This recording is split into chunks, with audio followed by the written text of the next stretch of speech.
Alright guys, Lane and Holly are gone for the weekend. I'm about to go train. Fucking get it in. How's it going, guys? Thanks for joining me again. I'm back with another full body workout. I just moved down to Tampa, Florida. Well, not fully moved down yet, but I'm in the process of moving down, so my workouts have been all over the place. So it's kind of been really hard for me to just progress in the gym. But I'm doing what I can and kind of just slowly going upwards and getting back into the groove of things, like when I was back in Massachusetts. So, and I am using a belt again.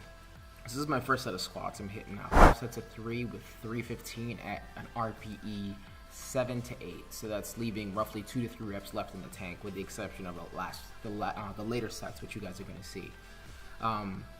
This belt realistically felt very uncomfortable because I haven't used one for a while. So when I'm trying to actually brace on the squat, I'm literally suffocating to death. But this is my second session using it. Actually, no, third session using it. Second session using it for just squatting, and it's starting to kind of really break in. Either that, or I'm kind of getting used to just bracing and just lifting with it in general. I did post on my Instagram. My goal is a 500-pound high bar squat, and obviously in the belt. And I am going to get to that no matter what it takes. I don't want to compete in powerlifting or anything. I did recently go watch Raw Nationals. I was there with Lane Norton. And I'm obviously very motivated, and that's obviously probably a big part of the reason why I want to hit a 500-pound high bar squat. But I don't have any plans to compete. So yeah, this is I believe set 4 here. Let's see it. I do have relatively really good hip mobility, which is why I guess I have a more narrow stance than most, and I can get really deep into the squat. I've tried to squat using a wider stance, and it just feels really weird on my hips in terms of just me being able to get deep into the squat. I don't like it. So that's just what works for me. I have seen a few people who do use this stance and overall squat technique similar to me. I think the most similar I've probably seen is probably from Matt Ogus. He squats really narrow like I do, and he also uses a high bar. And it gets really deep into the squat as well. But I guess there's a few others, but the vast majority of people I notice do use a wider stance with slightly less depth than what I use. So this was just my back off set with 295. That was set 5, I believe. And then I hopped on right over to bench press, I believe, is coming up next. Warmed up real quick. I didn't show the 135 that I hit for, just a solid 10, just to get really warmed up. And obviously the bar as well, too.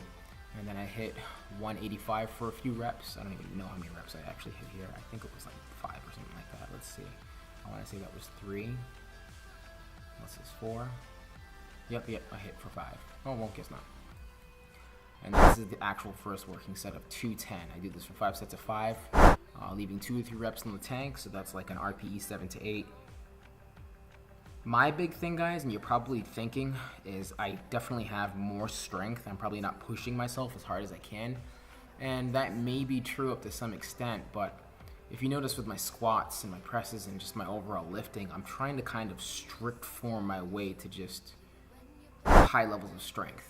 So just getting much stronger. I can obviously, get a little bit momentum and use way more leg drive and things like that, but and obviously, another thing is I use a relatively narrow grip on my bench press, but this is what feels the most comfortable for me in terms of what I want, in terms of getting a little bit more range of motion with my bench press, and in terms of just staying really tight and really strict with all of my form and everything.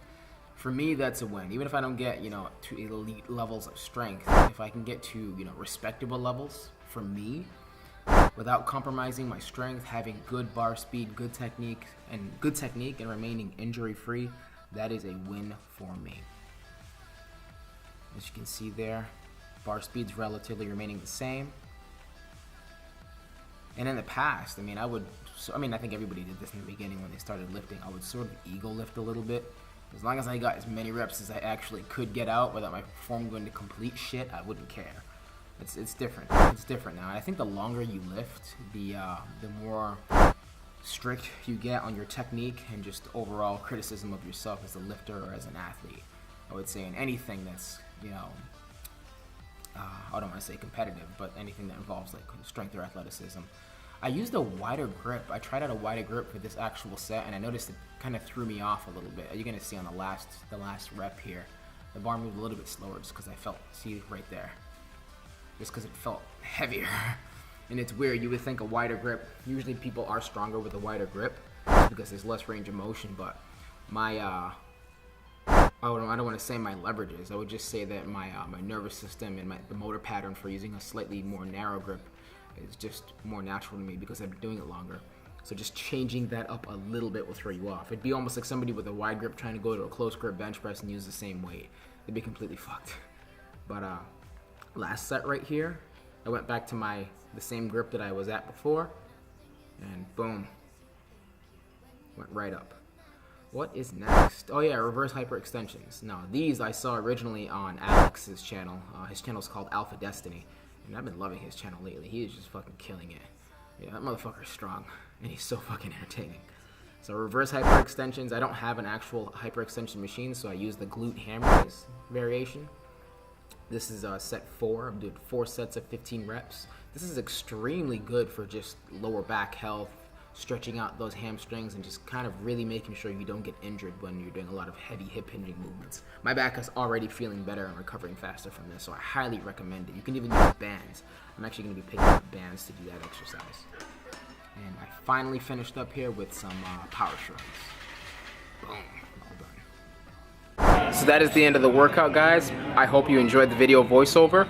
I'm going to be keeping you guys in the loop of what I'm currently doing now that I'm living down here in Florida. Kind of got a new protocol, working for Lane, a whole bunch of new shit that I'm swearing, a whole bunch of new stuff that I'm excited for. If you guys liked the video, make sure you guys give it a thumbs up, share it, and definitely subscribe for more weekly content just like it.